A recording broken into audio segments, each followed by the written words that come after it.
আমরা কি খয়রাতি ভাই? আমরা 25 বেসের 12 লাখ স্টুডেন্ট কি খয়রাতি? অনেকে আছে যে এক মার্কের জন্য ফেল করে, অনেকে আত্মহত্যা করে।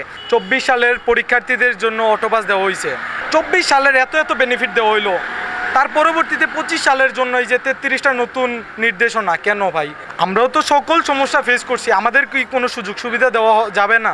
তার উপরন্তু আবার নতুন নতুন ধারা, নতুন নিয়ম হচ্ছে। সমস্যা কি? 3 ফুট দূরে বসে পরীক্ষা দিতে আপনাদের সমস্যাটা কি? আমরা যে আগে যেরকম পরীক্ষা দিতাম এটা মোটামুটি একটা সুস্থতার মধ্যে পরীক্ষা দেওয়া যেত, এবং 3 ফুট হঠাৎ যাচ্ছে আমরা একটু পড়াশোনার মাধ্যমে একটু কম আছি, আমরা পড়াশোনা কম পাইছি, ক্লাস কম পাইছি, তার মধ্যে যদি এরকম যদি ফেস করা হয় তাহলে তো এটা হয় না। যে আমাদের আগের যে নিয়মগুলো হচ্ছে যে 3 ফুট দূরত্ব, এগুলো কিন্তু আগে ছিল না।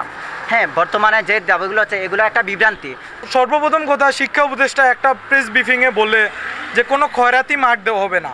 আর আমি তীব্র ভাষায় বলতে চাই, আমরা কি খয়রাতি ভাই? আমরা 25 বেসের 12 লাখ স্টুডেন্ট কি খয়রাতি?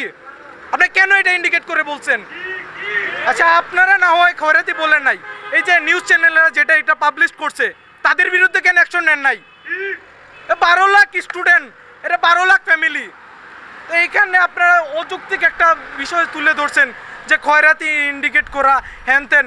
পরীক্ষার হলে অনেক রকম কড়াকড়ি থাকে, যে এগুলা তো আগে এরকম ছিল না, হুট করে যে এখন নতুন নিয়মকরণ হয়েছে যে কড়াকড়ি, মানে এগুলোর মাধ্যমে যে একটু ছাত্রদেরকে একটু সহনশীল করা হয়, যে একটু নিরাপত্তার মাধ্যমে যে ইয়া করা হয় কি। মাননীয় উপদেষ্টা ডক্টর ইউনূস এটাই বলতে চাই ওনার উদ্দেশ্যে, যে আস্তে আস্তে চেষ্টা সংশোধনে আসুক, একদিকে আপনি সংশোধন করতে পারবেন না। হ্যাঁ, আপনি এটা করতে চান, আপনি আগামী বছরের জন্য আপনি এটা বক্তব্য দিয়ে রাখতে পারেন যে আগামী বছরে এরকম পরীক্ষা হবে, কিন্তু যে হঠাৎ করে যে আপনি এটা বদলে ফেলবেন এরকম কোনো কিছু নাই। কিছুদিন যাবত আপনারা লাইভে আসতেছেন, সময় টিভি বলেন, যমুনা টিভি বলেন, এখান থেকে লাইভে আসতেছেন, লাইভে বলতেছেন যে এইচএসসি 25 সালের পরীক্ষার্থীদের জন্য নতুন নির্দেশনা দেওয়া হবে। প্রত্যেক দিন আমরা ঢুকি, বাট কোনো নির্দেশনা নাই।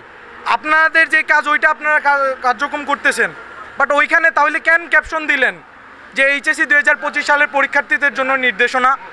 এখন আমরা 3 দফা চাচ্ছিলাম। 3 দফার প্রথমটি হইল আপনার পরীক্ষা 2 মাস পিছিয়ে নেওয়া হোক এবং বন্যা কবলিত অঞ্চলের শিক্ষা বোর্ডের প্রতি বিশেষ নজর দেওয়া হোক। দেশের অনেক অঞ্চলে করোনার প্রকোপ ভয়াবহ রূপ নিচ্ছে, এ ব্যাপারে বিশেষ নজর এবং প্রয়োজনীয় ব্যবস্থা। সিকিউ এবং এমসিকিউ মিলিয়ে পাস। অনেক শিক্ষার্থী 1 মার্ক সিকিউ অথবা এমসিকিউতে 1 মার্ক কম পাওয়ার কারণে ফেল করে, এটি শিক্ষার্থীদের প্রতি অবিচার। বাট এখন আইসা যদি 1 মার্কের জন্য ফেল করে তার একটা বছর নষ্ট হয়ে যায়, তো এটা স্টুডেন্টের প্রতি একটু অমানবিক দৃষ্টিকোণ হয়ে যায়। আমাদের মোট 3টাই দাবি, এই 2 মাস পরীক্ষা পিছাক, তারপরে সিকিউ এমসিকিউ মিলে পাস, এবং অভ্যন্তরীণ যেসব কার্যক্রম আছে পূর্বের ন্যায় করতে হবে। কি প্রবলেম ফেস করছে ওরা ফেস করছে বন্যা, ওরা ফেস করছে জুলাই আন্দোলন, বিভিন্ন সামাজিক কর্মকাণ্ড এবং সামাজিক বিশৃঙ্খলা ফেস করছে, এবং আমরা 25 সালের শিক্ষার্থী, আমরা তো এগুলো ফেস করছি। অ্যান্ড ওদের জন্য অটো পাস এবং আমাদের পরীক্ষার 1 মাস আগে আইসা নতুন 33টি যেসব কার্যক্রম দেওয়া হয়েছে, এগুলো তো ভাই ভিত্তিহীন। কারণ পরীক্ষার 1 মাস আগে যদি আপনারা যদি বলেন স্টুডেন্টদের থেকে 3 ফুট দূরত্ব বা যেগুলোই বলেন, 1 মাস আগে তো কোনো নির্দেশনা দেওয়া উচিত না। আগের যে নিয়মগুলো ছিল এই নিয়মে আমরা পরীক্ষা চাই, আমরা যে অটো পাস ওইটা আমরা চাইতেছি না, আমরা চাইতেছি যে পরীক্ষা হোক, ঠিক আছে? আমরা যাই, সবাই যেরকম ফেস করছে আমরা এরকম করছি, ওইরকম ফেস করছি, ওরা যেরকম আন্দোলন পাইছে আমরা ওইরকম পাইছি। আমরাও তো পড়াশোনার ক্ষতি হয়েছে, আমরা ফার্স্ট ইয়ার, ওরা তো ফার্স্ট ইয়ার পড়ছে, সেকেন্ড ইয়ার হয়তো পড়তে পারে নাই, তারপর ওরা পরীক্ষা দিচ্ছে, কিন্তু আমরা ফার্স্ট ইয়ার তো পড়তেই পারি নাই। আমরা 2 দিনের আলটিমেটাম দিব, 15 তারিখে আবার আমরা এখানে আসবো।